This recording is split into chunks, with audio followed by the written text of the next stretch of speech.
Pessoal, meu nome é Marco Antônio, sou advogado e professor de Direito. Criei esse canal para você, aluno de Direito com dificuldade na disciplina Direito Processual Civil. No vídeo anterior eu trouxe a diferença entre Direito Material e Direito Processual.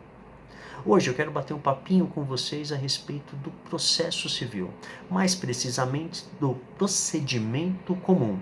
Antes de falar do procedimento comum, eu preciso definir o que é procedimento.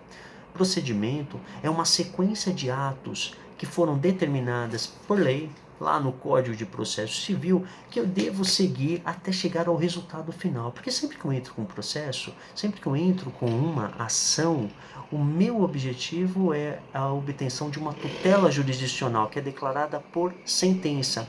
Tem um trâmite até eu chegar na sentença. Esse trâmite deve ser observado pelas partes. Então, eu quero bater um papinho com vocês a respeito do procedimento comum. Tá?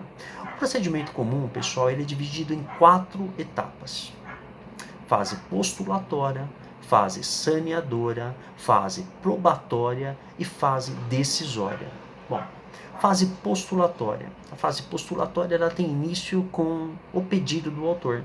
O pedido do autor ele se faz por petição inicial. Faremos um vídeo para falar sobre petição inicial.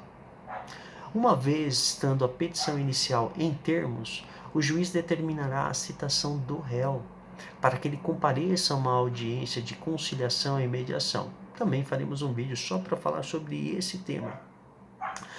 Se não houver acordo, ou se o juiz não designar a audiência, o réu terá que apresentar, num prazo de 15 dias úteis, algo chamado contestação, que é a sua defesa. É o momento em que ele tem que se defender dos fatos alegados pelo autor em sua petição inicial. Uma vez apresentada a sua defesa, o autor é chamado para apresentar a sua réplica, manifestação sobre a contestação. Observem que até aqui o sistema é lógico. Eu faço um pedido, o réu é chamado para se defender.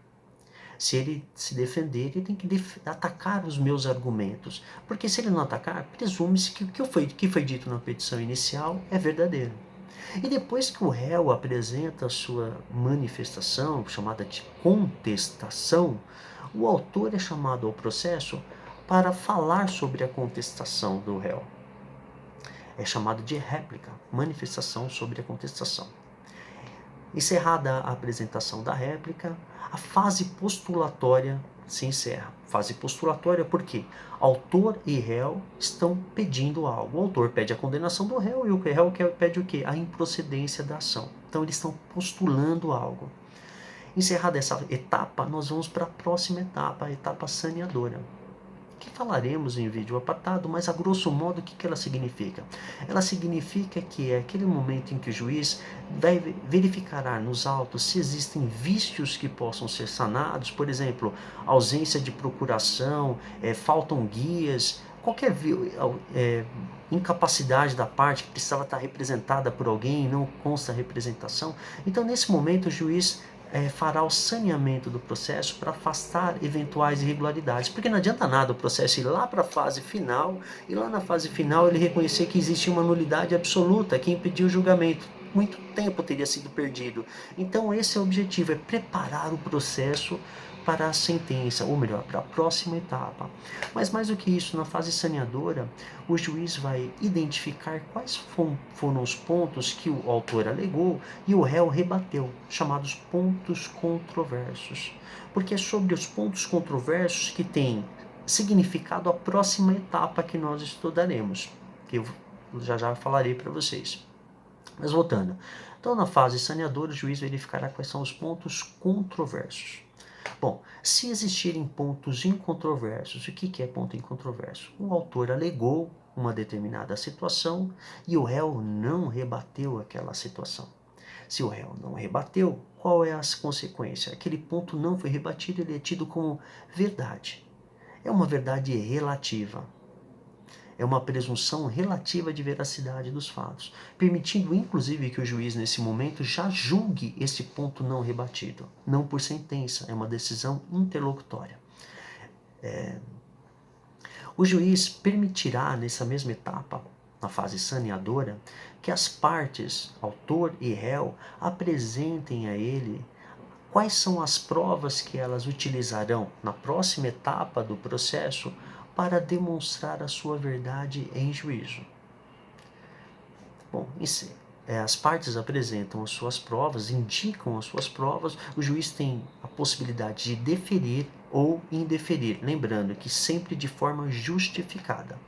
Então, vamos voltar, recapitular rapidamente. Fase postulatória. O autor e réu estão postulando algo. Petição inicial, contestação, réplica. Fase saneadora. Fase saneadora é a fase 2 do processo. É aquele momento que o juiz ele identifica eventuais vícios no processo, ele identifica quais são os pontos controvertidos, falando para as partes, quais são as provas que elas pretendem produzir para provar o que estão alegando em juízo. E aí ele fará nessa mesma fase o deferimento ou indeferimento das provas. Ele também vai identificar pontos que não foram rebatidos pela defesa e que já permite um imediato julgamento do mérito, julgamento parcial do mérito. Tá?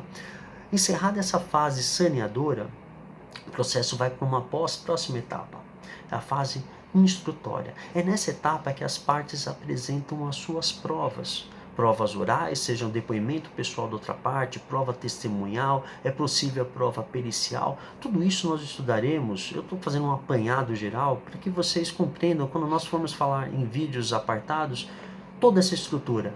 Então, na fase instrutória, o juiz, as partes, elas produzirão as suas provas, que foram deferidas lá na fase saneadora.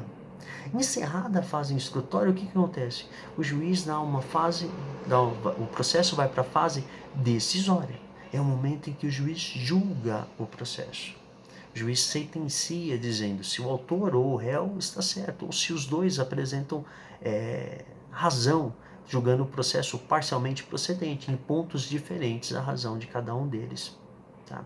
Então, a grosso modo, de uma forma bem sintética, quando nós falamos em procedimento comum, o processo tem que percorrer todas essas etapas.